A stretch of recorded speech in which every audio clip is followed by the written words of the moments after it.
வணக்கம். தமிழக வெற்றி கழகத்தின் அந்த 2ஆம் ஆண்டு விழாவானது சென்னை பனையூரில் இருக்கக்கூடிய அந்த கட்சியினுடைய தலைமை அலுவலகத்தில் மிக சிறப்பாக கொண்டாடப்பட்டு வருகின்றது.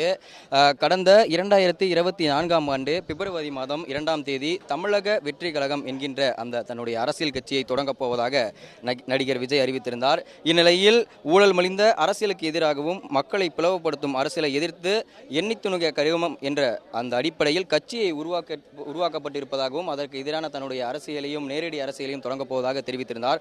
அதே போன்று தன்னுடைய அந்த சினிமா வாழ்க்கையை முடித்து நேரடியாக மக்களுக்காக இறங்கி அரசியல் களப்பணியில் ஈடுபட போவதாகவும் மக்களுக்காக போராடுவதே தன்னுடைய லட்சியம் என்ற அந்த நோக்கில் தன்னுடைய அரசியல் கட்சியை தமிழக வெற்றி கழகம் என்கின்ற அந்த அரசியல் கட்சியை தொடங்கப் போவதாக நடிகர் விஜய் அறிவித்திருந்தார். இந்நிலையில் மார்ச் 8ஆம் தேதி புதிய கட்சியாக தோற்றுவிக்கப்பட்ட அந்த தமிழக வெற்றி கழகத்தின் உறுப்பினர் சேர்க்கையானது முதலில் கட்சியினுடைய சார்பில் அறிவிக்கப்பட்டு 2 கோடி தொண்டர்களையும் உறுப்பினர்களையும் சேர்க்க வேண்டும் என்பது தங்களுடைய இலக்காக செயல்பட்டு வந்ததாகவும் அதே போன்று தெரிவித்தனர். இந்நிலையில் கடந்த ஆகஸ்ட் மாதம் 22ஆம் தேதி தமிழக வெற்றி கழகத்தின் அந்த கொடியானது அறிமுகப்படுத்தப்படக்கூடிய நாளானதாக இருந்தது. சென்னை பனையூரில் இருக்கக்கூடிய அந்த தமிழக வெற்றி கழகத்தின் அலுவலகத்தில் மூவர்ண கொடி அடர் சிவப்பு, மஞ்சள், அடர் சிவப்பு என மூவர்ண நிறத்தில் இரட்டை போர் யானைகளுடன் வாகை மலர் சூரிய இடையில் இருக்கக்கூடிய அந்த கொடியானது அறிமுகப்படுத்தப்பட்டிருந்தது. அதே போன்று தந்தை பெரியாரினுடைய பிறந்த நாளை ஒட்டி எக்ஸ் தளத்தில் வாழ்த்து மட்டும் தெரிவித்திருந்த விஜய், அதாவது கடந்த ஒவ்வொரு தலைவர்களுடைய பிறந்தநாளின் போதும் சமூக வலைதளங்களில் வாழ்த்து தெரிவித்தும் பிறந்தநாள் வாழ்த்துக்கள் தெரிவித்தும் மரியாதை செலுத்தியும் வந்த விஜய் தங்களுடைய அந்த கொள்கை தலைவர்களில் முதல்வரான பெரியாருடைய அந்த நினைவு தினத்தை முன்னிட்டு சென்னை பெரியார் திடலில் இருக்கக்கூடிய அவரது சிலைக்கு மாலை அணிவித்தும் மலர் தூவி மரியாதை செலுத்தினார். இந்நிலையில் கடந்த வருடம் அக்டோபர் மாதம் தமிழக வெற்றி கழகத்தின் முதல் மாநில மாநாடானது சென்னையிலிருந்து, அதாவது விழுப்புரத்தில் இருக்கக்கூடிய அந்த விக்கிரவாண்டி என்னும் வீசாலை இடத்தில் கட்சியினுடைய முதல் மாநாடானது நடைபெற்றது. பெரியார், காமராஜர், அம்பேத்கர், வேலுநாச்சியார், அஞ்சலை அம்மாள் ஆகியோரை தமிழக வெற்றி கழகத்தின் கொள்கை தலைவர்களாக அறிமுகப்படுத்தி 2 மாநில மற்றும் மத்திய அரசியல் கட்சிகளை தன்னுடைய அந்த நேரடி அரசியல் எதிரியாக கருத்தில் கொண்டு அவர்களுக்கு எதிரான அந்த அரசியலை தான் தொடங்கப் போவதாகவும் அதே போன்று ஆட்சியிலும் பங்கு, அதிகாரத்திலும் பங்கு என்ற அந்த கொள்கையை கடைபிடிக்கப் போவதாகவும் அது தெரிவித்திருந்தார். அதே போன்று தமிழகத்தில் பல்வேறு பகுதிகளை தாக்கியுள்ள அந்த ஒவ்வொரு அந்த பெஞ்சல் புயல் போன்ற அந்த புயல்களுக்கு நிவாரணம் வழங்க வேண்டும் எனவும் அதே போன்று அவர்களுக்கு உடனடி தேவைகளையும் வழங்க வேண்டும் எனவும் நீண்ட அறிக்கை ஒன்றையும் வெளியிட்டிருந்தார். அதே போன்று கடந்த டிசம்பர் மாதம் 6ஆம் தேதி அரசியல் கட்சி தலைவராக விஜய் கலந்து கொண்ட முதல் பொதுமேடை நிகழ்ச்சியானது சென்னையில் இருக்கக்கூடிய அந்த நந்தம்பாக்கம் என்னும் இடத்தில் நடைபெற்றது. அந்த இதழில் அவர் பேசிய உரைகள் மிகப்பெரிய களத்தில் மிகப்பெரிய அந்த விவாதங்களையும் ஏற்படுத்தியிருந்தது. அதே போன்று அரசியல் கட்சி தலைவராக பொதுமக்களை சந்திக்க களத்திற்கு முதலாக கடந்த ஜனவரி மாதம் 20ஆம் தேதி சென்னை அடுத்து இருக்கக்கூடிய அந்த பரந்தூரில் நேரடியாக களத்திற்கு சென்று பரந்தூரில் அமைய இருக்கக்கூடிய அந்த விமான நிலையத்திற்கு எதிராக தன்னுடைய உரையை மாற்றி தான் அந்த மக்களுடன் நிற்கப் போவதாகவும் விமான நிலையம் அமையாமல் இருப்பதற்கான தன்னுடைய அந்த முழு ஆதரவையும் அங்கு இருக்கக்கூடிய அந்த மக்களுக்கு வழங்கப் போவதாகவும் அவர் தெரிவித்திருந்தார்.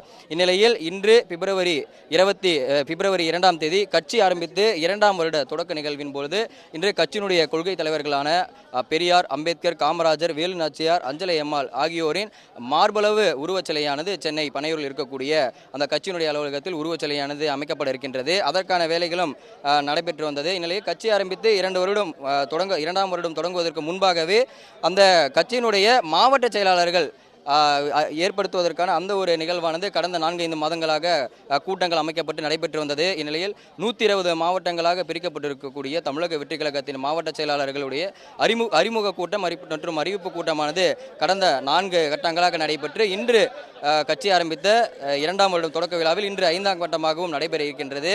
ஒவ்வொரு கட்டங்களின் பொழுதும் 19 மாவட்ட செயலாளர்கள் அன்றைய நாளில் அறிவிக்கப்பட்டு இதுவரை 75க்கும் மேற்பட்ட மாவட்ட செயலாளர்கள் 120 மாவட்டங்களில் 75 மாவட்ட செயலாளர்கள் இதுவரை அறிவிக்கப்பட்டிருக்கின்றனர்.